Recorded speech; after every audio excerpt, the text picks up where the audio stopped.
இந்த வீக்கெண்டுக்கு ஓடிடியில் பார்த்து என்ஜாய் பண்ணுற மாதிரி சூப்பரான 2 படம் இன்னைக்கு நான் சொல்ல போகிறேன். 2மே வந்து மலையாள படம் தான், ஆனால் தமிழ் டப்பிங்லேயே இருக்குது. ஃபர்ஸ்ட் எடுத்தது டிஸ்னி பிளஸ் ஹாட் ஸ்டாரில் நஸ்ரியாவும் பெசில் ஜோசப்பும் நடித்த சூக்ஷ்ம தர்ஷினி. இந்த படம் மலையாளத்தில் வந்த பெஸ்ட் த்ரில்லர் சினிமாலேயே இது வந்து ஒன் ஆஃப் த பெஸ்ட் அப்படின்னு சொல்லி நான் கண்டிப்பாக சொல்லுவேன். இதுக்கு தான் வந்து பெஸ்ட் த்ரில்லர் அப்படின்னு சொல்லி நான்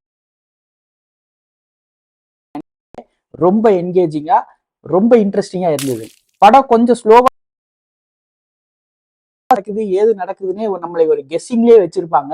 கடைசி அந்த 20 to 30 நிமிஷத்துலதான் ஒவ்வொரு சஸ்பென்ஸா வந்து ரிவீல் ஆகும். அப்போ வந்து சூப்பரா இருக்கும். ரொம்ப வந்து சாட்டிஸ்ஃபைங்கான ஒரு வாட்சா எனக்கு இருந்தது. படத்தோட பாசிட்டிவ்ஸ் அப்படின்னா கண்டிப்பா பெசில் ஜோசப்பும் நஸ்ரியாவும் தான். 2 பேருமே வந்து ரொம்ப சூப்பரா பண்ணியிருந்தாங்க. அதுக்கப்புறம் கண்டிப்பா இந்த படத்தோட ரைட்டர்ஸ் டைரக்டர்ஸ்க்கு வந்து கண்டிப்பா வந்து நம்ம அப்ளாட்ஸ் கொடுத்தே ஆகணும். ரொம்ப சூப்பரா எழுதியிருந்தாங்க. சீக்ரெட்ஸ் வந்து எங்கேயுமே ரிவீல் ஆகவே இல்லை. கடைசி 20 நிமிஷத்துல எல்லாமே ரிவீல் ஆகும்போது நமக்கு ஒரு அட்ரினலின் ரஷ் வரும் பாருங்க. அதுக்கப்புறம் கண்டிப்பா இந்த படத்தோட மியூசிக் டைரக்டருக்கு ஒரு பெரிய ரவுண்ட் ஆஃப் அப்ளாஸ் கொடுத்தாகணும். படத்துல பிஜிஎம் வந்து இன்னொரு கேரக்டர் அப்படின்னே சொல்லலாம். ரொம்ப என்கேஜிங்கா இருந்தது. ரொம்ப வந்து அந்த த்ரில்லர் ஃபேக்டரை வந்து சூப்பரா எடுத்து கொடுத்தது அந்த பிஜிஎம். படத்துல இன்னொரு ஹீரோ மியூசிக் டைரக்டர் அப்படின்னே சொல்லலாம். படத்தோட மியூசிக் டைரக்ஷன் அந்த பிஜிஎம் வந்து அவ்வளோ சூப்பரா இருந்தது. த்ரில்லர் ஃபேக்டருக்கு எவ்வளோ வந்து நியாயம் பண்ண முடியுமோ அவ்வளோ பண்ணியிருந்தாங்க. அந்த மியூசிக்கோட சேர்த்து இந்த படத்தோட சஸ்பென்ஸ் எல்லாம் ரிவீல் ஆகும்போது கிளைமேக்ஸ்ல கண்டிப்பா கூஸ் பம்ப்ஸ் தான். படத்துல நெகட்டிவ்ஸே இல்லையான்னு கேட்டா கண்டிப்பா இருக்கு. இந்த படத்தோட பேசிங் வந்து கொஞ்சம் ஸ்லோ தான். மலையாள படம்னாவே அப்படிதான் நம்ம எல்லாத்துக்கும் தெரியும். ஆனா இது கொஞ்சம் ஸ்லோவா ஆரம்பிச்சு எங்கெல்லாம் எப்படி எல்லாம் போகுதுன்னு எல்லாம் காமிச்சு செட் ஆகிறதுக்கு ஃபர்ஸ்ட் ஒரு மணி நேரம் கொஞ்சம் ஸ்லோவா தான் இருக்கும். ஆனா ரொம்பவும் வந்து மோசமாலாம் இல்லை. இந்த படம் டிஸ்னி ஹாட் ஸ்டார்ல இருக்கு, தமிழ் டப்பிங்லேயே இருக்கு. ஃப்ரீயா டிவியில போட்டு ஃபேமிலியோட உட்காந்து என்ஜாய் பண்ணி பார்க்கலாம். கடைசி கிளைமேக்ஸுக்கு எல்லாருமே வந்து கண்டிப்பா சர்ப்ரைஸ் ஆவீங்க. ஆக்ஷன் படம்லாம் உங்களுக்கு ரொம்ப பிடிக்கும்னா நெட்ஃபிளிக்ஸ்ல 2 நாளைக்கு முன்னாடி ரைஃபிள் கிளப் அப்படிங்கிற மலையாள படம் விட்டுருக்காங்க. தமிழ் டப்பிங்ல இருக்கு. அந்த படத்தை நீங்க கண்டிப்பா பாருங்க. அப்படி என்னடா இந்த படத்துல இருக்குன்னு கேட்டீங்கன்னா ஃபுல்லா ஆக்ஷன் ஆக்ஷன் ஆக்ஷன் மட்டும்தாங்க. டைலாக்ஸே கூட ஆக்ஷன் சீக்வன்ஸுக்கு நடுவுல தான் வரும். அந்த அளவுக்கு இந்த படத்துல போதும் போதும் சொல்ற அளவுக்கு ஆக்ஷன் சீக்வன்சஸ் நிறைய இருக்கு. கதையா பார்த்தா ரொம்ப சிம்பிள் தான்.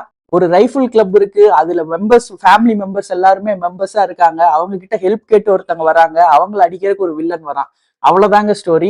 இந்த ஒரு ரொம்ப சிம்பிளான ஸ்டோரிய ரொம்ப சின்ன படம் தான். 2 மணி நேரத்துக்குள்ளேயே படம் முடிஞ்சிடும். ரொம்ப சூப்பரா கொடுத்துருக்காங்க. படத்தோட பாசிட்டிவ்ஸ் என்னன்னு கேட்டீங்கன்னா கண்டிப்பா அந்த கேரக்டர்ஸ் தான். எல்லா கேரக்டர்ஸுமே இந்த படத்துல ஹீரோஸ் தான். எல்லா கேரக்டர்ஸுக்குமே வந்து மாஸ் மொமெண்ட்ஸும் இருக்கு. எல்லாருமே வந்து ஒவ்வொரு இடத்துல ஸ்கோர் பண்றாங்க. அது மட்டும் இல்லாம தமிழ் டப்பிங்ல டைலாக்ஸும் ரொம்ப சூப்பரா இருக்குது. அங்கங்க சின்ன சின்ன டைலாக்ஸ் எல்லாம் எனக்கு ரொம்ப பிடிச்சிருந்தது. நீங்க பார்த்துட்டு சொல்லுங்க உங்களுக்கு பிடிச்சிருக்கா இல்லையான்னு. விதவிதமான கன்ஸ், விதவிதமான ஆக்ஷன் சீக்வன்சஸ் சொல்லிட்டு சூப்பரா பிளே பண்ணியிருக்காங்க. படம் ஃபுல்லா ஆக்ஷன் டைரக்ஷன் வந்து அவ்வளோ அழகா வந்திருக்கு. அதுக்காகவே இந்த படம் வந்து நீங்க கண்டிப்பா பார்க்கணும். இந்த படத்துலயும் நெகட்டிவ்ஸ் கண்டிப்பா இருக்கு. அது என்னன்னா இந்த படத்தோட கேரக்டர்ஸ் நிறைய இருந்தாலும், கேரக்டர்ஸ்க்கு மாஸ் மொமெண்ட்ஸும் இருந்தாலும் எந்த கேரக்டருக்கோடையும் நம்மளால எமோஷனலா கனெக்ட் ஆக முடியல அப்படிங்கிறது ஒரு நெகட்டிவ் பாயிண்டா நான் பாக்குறேன். என்னதான் நம்மளால கேரக்டர்ஸ் கூட எமோஷனலா கனெக்ட் ஆக முடியலனாலும் அவங்க பண்ற விஷயம்லாம் ரொம்ப இன்ட்ரெஸ்டிங்கா இருக்கும். அவங்க எப்படியெல்லாம் வந்து கன்னை ஹேண்டில் பண்றாங்க, எப்படியெல்லாம் பிளான் பண்றாங்க அட்டாக்குக்கு, காட்டுக்குள்ள போய் வேட்டைக்கெல்லாம் போவாங்க, அந்த மாதிரி விஷயம் இது எல்லாமே வந்து இந்த படத்துல ரொம்ப இன்ட்ரெஸ்டிங்கா இருந்தது. படத்துல நிறைய லாஜிக் மிஸ்டேக்ஸ் இருக்கு. பெருசா எமோஷனல் கனெக்ட் இல்லைங்கிற மாதிரி நெகட்டிவான விஷயங்கள்லாம் இருந்தாலும் அதை பத்திலாம் நம்மளை யோசிக்கவே விடல டேரக்டர். தொடர்ந்து ஆக்ஷன் சீக்வன்சஸ் வந்துட்டே இருக்கு. அதுக்கான ரீசனிங்கும் இருக்கு. அதெல்லாம் பார்க்கும்போது நம்ம டோட்டலா என்ஜாய் பண்ணலாம். 1.25 மணி நேரம் தான் படம். ஆனா படம் ஃபாஸ்டா ரொம்ப ஆக்ஷன் சீக்வன்சஸோட ரொம்ப என்ஜாயபிளா இருக்கு. இன்னைக்கு வீடியோல ஃபேமிலியோட ஓடிடியில இந்த வீக்கெண்டுக்கு பார்த்து என்ஜாய் பண்றதுக்கு சூப்பரா 2 படம் சொல்லியிருந்தேன். 2 படமே தமிழ் டப்பிங்லயும் இருக்கு. உங்களுக்கு இந்த வீடியோ பிடிச்சிருந்தா like, share, comment and subscribe பண்ணிக்கோங்க. இன்னும் நிறைய வெப் சீரிஸும் மூவிஸ் பத்தியும் நம்ம சேனல்ல நிறைய வீடியோஸ் போடுறேன்.